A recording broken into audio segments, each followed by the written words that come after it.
Everyone, welcome to Learner B Extra. I am Shivani Chauhan. इस video में हम क्लास 9 साइंस की बुक का चैप्टर 10 ग्रेविटेशन के नोट्स देखने वाले हैं। बेसिकली हम लोग इसमें देखने वाले हैं इम्पॉर्टेंट कीवर्ड्स। तो देखिए, पहला है न्यूटन्स लॉ ऑफ ग्रेविटेशन। जो न्यूटन का ग्रेविटेशन का लॉ है वो हम इसमें देखेंगे। ग्रेविटेशन, गुरुत्वाकर्षण हिंदी में इसको बोलते हैं। कोई भी चीज़ अर्थ की किसी भी दूसरी चीज़ को अपनी तरफ खींच रही है, इसी चीज़ को हम कहते हैं ग्रेविटेशन। ठीक है, तो every particle in the universe attract every other particle with a force which is directly proportional to the product of their masses and inversely proportional to the square of distance between the two masses। यानी कि यहाँ पर देखिए, जो आपको देखने को मिल रहा है एफ जी, ये चीज़ जो है, ये जो एफ जी है, एफ जी होता है ग्रेविटेशनल फोर्स। यहाँ पे जो एफ है और छोटा सा जी है, ये डिनोट कर रहा है ग्रेविटेशनल फोर्स। जी ग्रेविटेशनल कांस्टेंट है, एम है mass of one object, M2 है मास ऑफ अदर ऑब्जेक्ट, और जो ये आर है ये है distance between the two object. तो M1 M2 mass of two objects हैं, R है सेपरेशन बिटवीन द ऑब्जेक्ट यानी कि डिस्टेंस बिटवीन टू ऑब्जेक्ट, और G है universal gravitational constant. Universal gravitational constant जो है उसकी वैल्यू होती है 6.67 इंटू 10⁻⁻11 मीटर क्यूब S-2 और kg-1। ये सब क्या है, देखो क्या है ना इसमें, ये यहाँ पर जितनी भी है ये यूनिट्स हैं। फिलहाल आप लोगों को इनको ना बिल्कुल अच्छे से याद करना है। ये -1 का मतलब है कि केजी, यानी कि जो वेट है, भार है, या जो भी चीज़ है ये अपॉन में है। अपॉन वाली जो चीज़ होती है उसको हम लोग -1 में करके लिखते हैं। ये चीज़ समझने वाली है। तो क्या होता है ना, देखिए, आप हैं और मैं हूँ, हम यूनिवर्स में दो ऑब्जेक्ट हैं या दो इंसान हैं। तो हम कहीं पर भी बैठे हो, आप कहीं पर भी हो, मैं कहीं पर भी हूँ, बट हर ऑब्जेक्ट किसी दूसरे ऑब्जेक्ट को अपनी तरफ अट्रैक्ट कर रहा है। और कैसे अट्रैक्ट कर रहा है? एक तो भाई जो ग्रेविटेशनल कांस्टेंट है जिसकी वैल्यू 6.67 10⁻⁻11 है, ये आप लोगों को याद करना है। This is important. ये होगा, ये फॉर्मूला लगेगा, फिर आपका मास, फिर उसके बाद मेरा मास, और हम दोनों के बीच का जो डिस्टेंस है उसको हम लोग स्क्वायर कर देंगे। तो inversely proportional to the square of distance. ठीक है, इन्वर्सली प्रोपोर्शनल यानी कि नीचे अपॉन में है square of distance between them, and directly proportional to the masses of both, और ग्रेविटेशनल जो कांस्टेंट है उससे मल्टीप्लिकेशन। तो इस तरीके से हम लोग ग्रेविटेशन किसी भी दो ऑब्जेक्ट के बीच में क्या होगी वो हम लोग निकाल सकते हैं। तो यूनिवर्सल लॉ जो है, यूनिवर्सल या फिर न्यूटन्स लॉ ऑफ जो ग्रेविटेशन है ना, उसमें हमें यही पता लगता है कि हर एक पार्टिकल यूनिवर्स के दूसरे पार्टिकल को अट्रैक्ट कर रहा है, और उनके जो अट्रैक्शन की फोर्स है वो क्या होगी, M1 M2 G/R² होगी। ये हो गया न्यूटन्स लॉ ऑफ ग्रेविटेशन, बहुत इंपॉर्टेंट है, ये हमने देख लिया। अब हम लोग नेक्स्ट देखते हैं कि फ्री फॉल क्या होता है। Whenever object fall toward the earth under gravitational force alone we say that object are in the free fall. मतलब कोई ऑब्जेक्ट है, ठीक है, सपोज करिए कि एक बॉल है, या फिर आपका कोई दुश्मन है, मतलब ऐसा नहीं सोचना तो एक बॉल है, आप 7वें माले पर खड़े हुए हैं, मतलब आप किसी बिल्डिंग के 7th फ्लोर पर खड़े हुए हैं। उससे आपने अपने हाथ में रखी थी बॉल और वो लुढ़क गई। ठीक है, आपसे लुढ़क गई, आपने उस पर कोई फोर्स नहीं लगाई। अब जिस फोर्स से वो बॉल ज़मीन की तरफ आ रही है उसी को हम लोग कहते हैं free fall. Whenever object falls towards the earth under gravitational force alone we say that object are in free fall. यानी कि अगर कोई ऑब्जेक्ट गिर रहा है ज़मीन की तरफ, और वो सिर्फ और सिर्फ किसके फोर्स में है, ग्रेविटेशन के फोर्स में है, ग्रेविटेशनल पुल उस पर लग रहा है और कोई भी फोर्स उस पर नहीं लग रहा है, तो ऐसा जो केस होगा उसको हम लोग कहेंगे free fall. Acceleration due to gravity क्या होता है? Acceleration with which a body falls towards the earth due to earth's gravitational pull is known as acceleration due to gravity. तो ये सबसे पहले तो जानने की बात है कि एक्सेलरेशन ही क्या होता है। देखिए क्या होता है ना कि एक्सेलरेशन की अगर हम लोग बेसिक डेफिनेशन देखें तो होता है rate at which velocity changes with time. मतलब in both terms of speed and direction. तो आप लोग क्या होता है, जैसे कि rate of change of velocity होती है स्पीड और डायरेक्शन दोनों के टर्म्स में। एक ऑब्जेक्ट है, सपोज करिए वो स्ट्रेट लाइन में मूव कर रहा है, तो when object is moving in a straight line accelerate होता है अगर उसकी स्पीड कम हो जाती है या फिर बढ़ जाती है। तो acceleration is defined as the change in the velocity vector in time interval.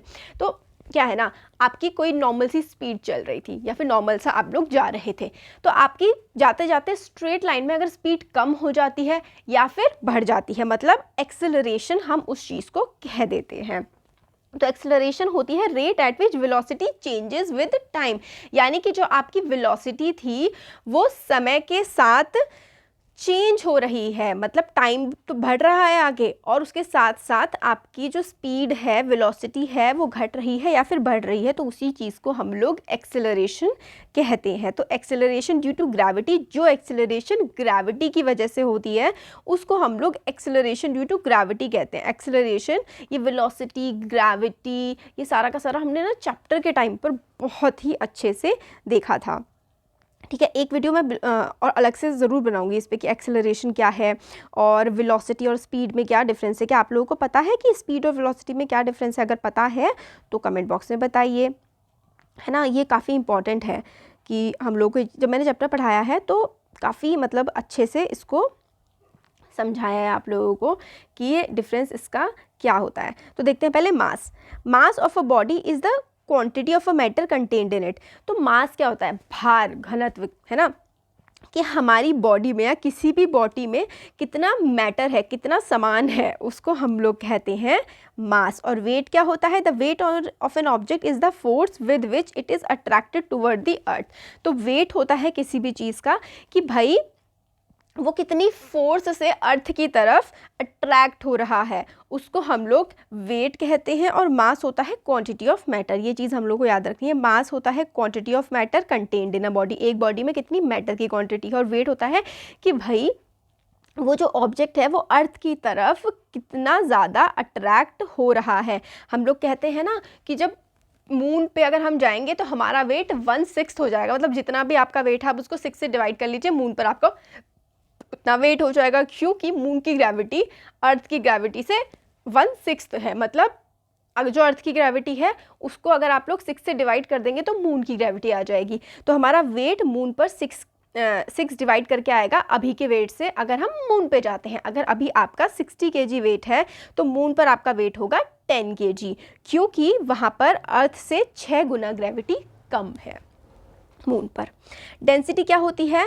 Density of an object is defined as its mass per unit volume. तो डेंसिटी जो होती है वो होती है mass upon volume. Mass upon volume किसी भी object की क्या होती है? डेंसिटी। ठीक है, डेंसिटी होती है mass upon volume. Relative density क्या होती है? देखिए, कभी भी कोई चीज़ रिलेटिव होती है ना तो हम किसी भी दूसरी चीज़ से उसको कंपेयर कर रहे होते हैं। तो relative density, the relative density of a substance is ratio of its density to that of water. तो डेंसिटी ऑफ, अगर मैं गोल्ड कहूँ तो रिलेटिव डेंसिटी ऑफ गोल्ड हम लोग निकालेंगे, तो कैसे निकालेंगे? ये हम करेंगे density of gold upon density of water. तो किसी भी चीज़ की अगर आप लोगों को रिलेटिव डेंसिटी निकालनी है तो आप लोग उसको डेंसिटी ऑफ वाटर से डिवाइड करेंगे, डेंसिटी ऑफ वाटर से डिवाइड करेंगे। किसी भी चीज़ की अगर आप लोगों को डेंसिटी निकालनी है, सपोज करिए कि आपको निकालनी है डेंसिटी ऑफ गोल्ड, ठीक है, आप लोगों को गोल्ड की डेंसिटी अगर निकालनी है तो आप लोग क्या करेंगे? उसको डिवाइड करेंगे डेंसिटी ऑफ वाटर से। यही हम लोग करते हैं किसी भी चीज़ की डेंसिटी अगर हम लोग को रिलेटिव डेंसिटी निकालनी होती है तो। थ्रस्ट क्या होता है? थ्रस्ट होता है the force acting on an object perpendicular to the surface of that object. मतलब जैसे कि अगर आप लोगों को कोई ऑब्जेक्ट है, सपोज करिए ये एक डब्बा आप लोगों का रखा हुआ है किस पर? एक सरफेस पर, ठीक है, ऐसे करके ये एक सरफेस है, इस पर डब्बा रखा हुआ है। तो थ्रस्ट क्या होगी? The force acting on an object perpendicular to the surface is called thrust. तो फोर्स इस ऑब्जेक्ट पर जो लग रही है परपेंडिकुलर टू द सरफेस, मतलब इस सरफेस से 90 डिग्री पर जो भी फोर्स लग रही है ना इस बॉक्स पर, उसी को हम लोग कहेंगे थ्रस्ट। तो the force acting on an object perpendicular to the surface, surface के परपेंडिकुलर जो भी फोर्स लग रही होती है किसी ऑब्जेक्ट पर, उसको हम उस ऑब्जेक्ट की थ्रस्ट कहते हैं। प्रेशर क्या होता है? प्रेशर का फॉर्मूला होता है थ्रस्ट पर यूनिट एरिया। तो प्रेशर का अगर हम लोग फॉर्मूला देखें तो प्रेशर क्या होता है? प्रेशर होता है thrust, THRUST, thrust upon area. ठीक है, प्रेशर हमारा होता है थ्रस्ट अपॉन एरिया। ठीक है, थ्रस्ट अपॉन एरिया किसी भी चीज़ का प्रेशर होता है, राइट। अब पास्कल्स लॉ क्या है? इंटरेस्टिंग है, in an enclosed fluid, fluid क्या होता है? देखिए, कोई भी चीज़ जो कि लिक्विड या फिर गैशियस फॉर्म में होती है उसको हम लोग कहते हैं कि एक फ्लूइड है। ठीक है, जो भी चीज़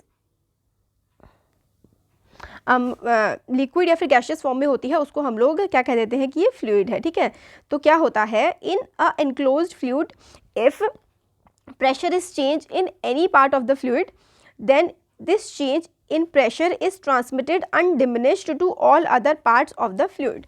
तो देखो, सपोज करो एक ना बॉटल है, ऐसे करके एक बॉटल है हमारे पास, और इस बॉटल में ना कुछ लिक्विड भरा हुआ है। ठीक है, सपोज करो कि इसमें लेमन जूस भरा हुआ है पूरे में। तो अगर एक एनक्लोज फ्लूइड है, इन अ एनक्लोज फ्लूइड, इस तरीके से ये बॉटल बंद है और इस बॉटल में फ्लूइड भरा हुआ है।